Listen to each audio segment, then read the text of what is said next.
Баршаңызға қайырлы күн. Менің арнама қош келдіңіздер. Бүгінгі видеода творогпен жасалатын өте дәмді шығатын осындай жұп-жұмсақ вафлидің рецептісімен бөлісемін.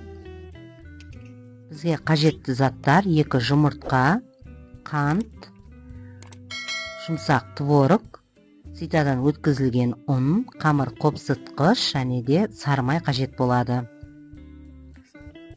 Ыдысымызға 2 жұмыртқамызды саламыз. Үстінен қантымызды және де 1 шымшым тұзымызды салып, миксердің көмегімен жақсылап миксерлеп аламыз.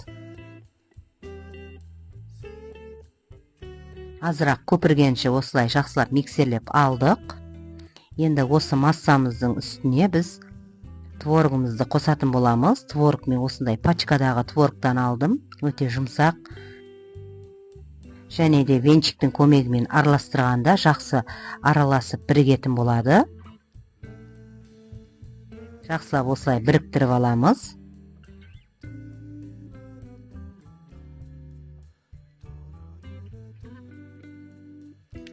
Осылай мінекей жақсылап араластырдық, біріктіріп алдық. Ұнымыздың үстіне қамыр қопсытқышымызды салып, екеуін жақсылап араластырамыз. Және де творогты массамыздың үстіне салып, венчиктің көмегімен біріктіреміз. Осылай мінекей араластырып біріктірдік. Үстінен енді сарымайымызды құямыз. Сарымайымызды құйып, тағы да жақсылап араластырып аламыз. Осымен біздің қамырымыз дайын. Осындай қоюлықта болады. 10-15 минуттай қойып, вафельницамызды қыздырып, енді пісіріп алатын боламыз. Вафельницамызды қыздырып алдық. Енді үстінен азырақ май салып, майлап аламыз. Бірінші вафлимызға және де қызып тұрған осы вафельницамыздың үстіне біз қамырымызды салып жайғастырамыз.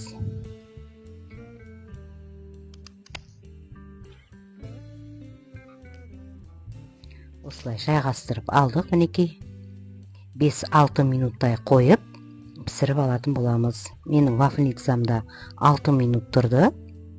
Өте жұмсақ болып шығады. Жасап көруге кеңес етемін. Таңғы асқа жасап көрсеңіздер болады.